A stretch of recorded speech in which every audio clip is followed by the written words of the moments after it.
Bismillahirrahmanirrahim. Assalamualaikum sahabat muslim. Perjanjian Hudaybiyah adalah perjanjian antara kaum muslimin Madinah dengan kaum musyrikin Mekah.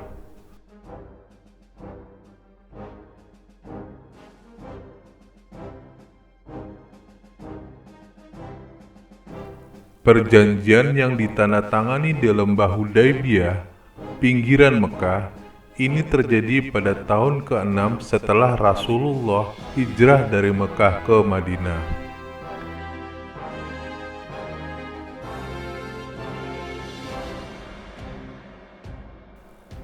Pada saat itu, rombongan kaum muslimin yang dipimpin langsung oleh Nabi Muhammad SAW hendak melakukan ibadah haji.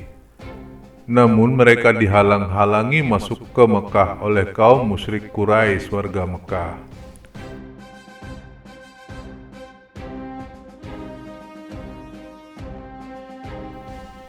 Rasulullah pun mengajak mereka bernegosiasi sampai akhirnya kedua belah pihak sepakat untuk mengadakan perjanjian damai.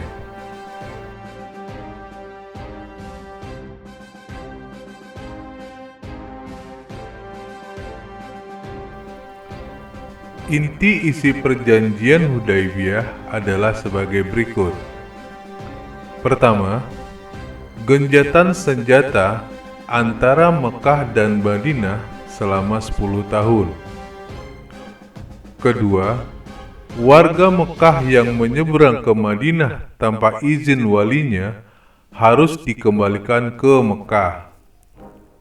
Ketiga, warga Madinah yang menyeberang ke Mekah tidak boleh kembali ke Madinah. Keempat, warga selain Mekah dan Madinah dibebaskan memilih untuk berpihak ke Mekah atau Madinah. Kelima, pada saat itu Nabi Muhammad SAW dan pengikutnya harus meninggalkan Mekah, namun diperbolehkan kembali lagi ke Mekah setahun setelah perjanjian itu, dan akan dipersilahkan tinggal selama 3 hari dengan syarat hanya membawa pedang dalam sarungnya. Maksudnya membawa pedang hanya untuk berjaga-jaga, bukan digunakan untuk menyerang. Dalam masa 3 hari itu, kaum Quraisy Mekah akan menyingkir keluar dari Mekah.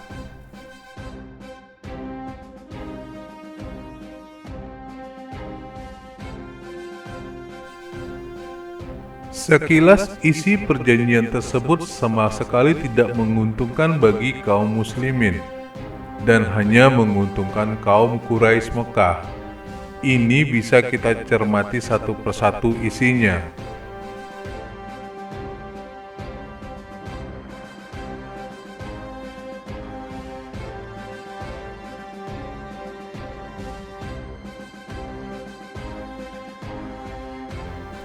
Pertama, gencatan senjata sudah tidak diperlukan oleh kaum muslimin, karena kaum musyrikin sebenarnya dalam posisi lemah karena sebelumnya kalah telak dalam perang Ahzab atau Kandak.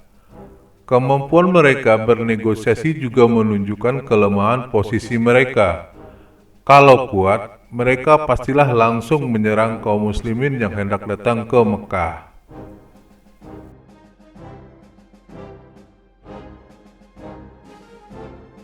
Kedua, jika penduduk Mekah tidak boleh menyeberang ke Madinah, jelas jumlah kaum muslimin tidak akan bertambah, sedangkan kaum Quraisy tidak akan berkurang.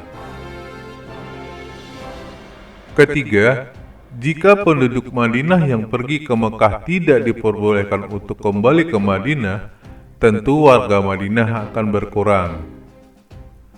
Keempat, poin keempat ini bisa disebut imbang.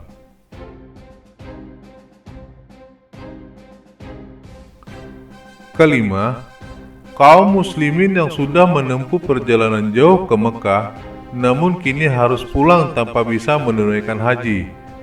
Tahun berikutnya pun mereka hanya boleh 3 hari di Mekah.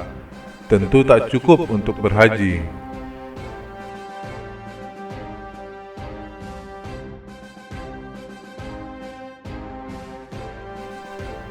Tak heran bila perjanjian ini sangat mengecewakan sebagian kaum muslimin. Bahkan Umar bin Khattab sempat memprotes isi perjanjian ini. Ketika Nabi Muhammad SAW memerintahkan umatnya untuk menyembelih hewan kurban yang telah mereka siapkan sebagai tanda berakhirnya ibadah haji, tidak ada satupun yang bersegera mematuhinya, mungkin karena bingung atau protes kepada Rasulullah.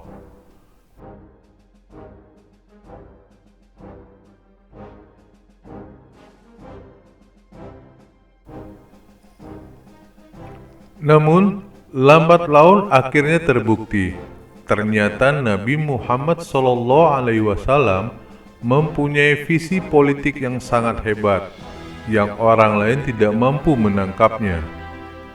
Demi kerahasiaan strategi, beliau tidak mengungkapkan rahasia di balik perjanjian itu.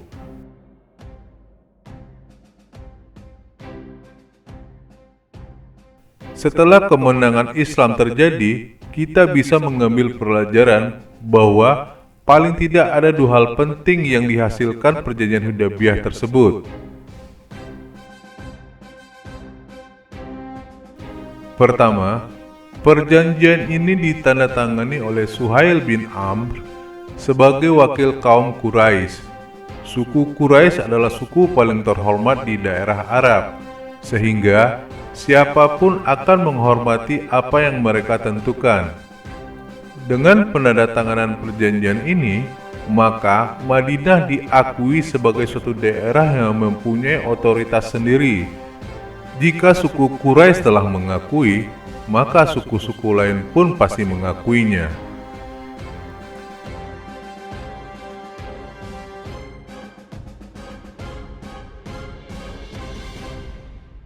Dengan perjanjian ini, maka pihak Quraisy Mekah memberi kekuasaan kepada Madinah untuk menghukum mereka jika menyalahi perjanjian tersebut. Ternyata sangat hebat konsekuensi dari perjanjian ini. Kaum muslimin Madinah yang tadinya dianggap bukan apa-apa, sejak perjanjian itu berada dalam posisi bisa menghukum suku yang paling terhormat di Arab. Perlu diketahui bahwa Islam melarang memerangi suatu kaum atau seseorang tanpa orang tahu kaum tersebut melakukan kesalahan. Ini bisa dilihat dalam Al-Quran Surat Al-Hajj ayat 39-40.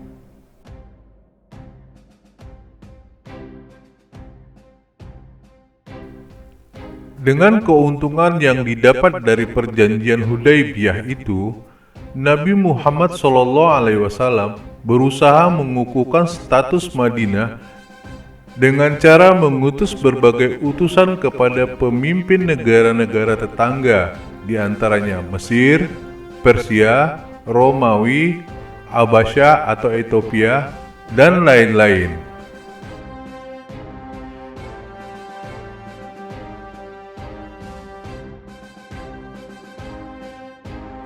Selain itu, beliau juga menyebar pendakwah untuk menyebarkan agama Islam. Selain itu, adanya jaminan bahwa kaum Quraisy tidak akan memusuhi kaum muslimin.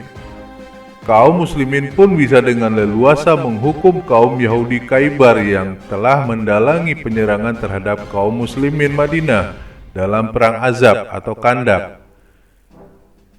Ini yang beliau lakukan, sehingga kaum Yahudi pun di kemudian hari tidak berani lagi mengganggu Madinah.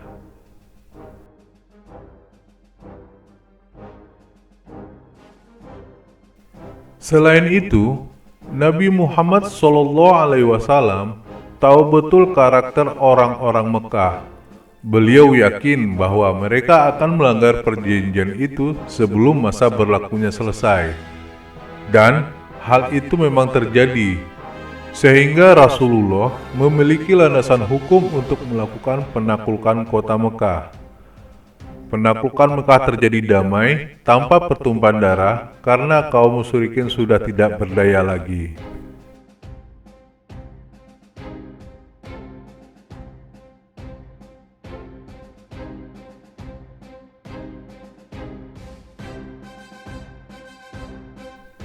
Wallahu a'lam bishawab.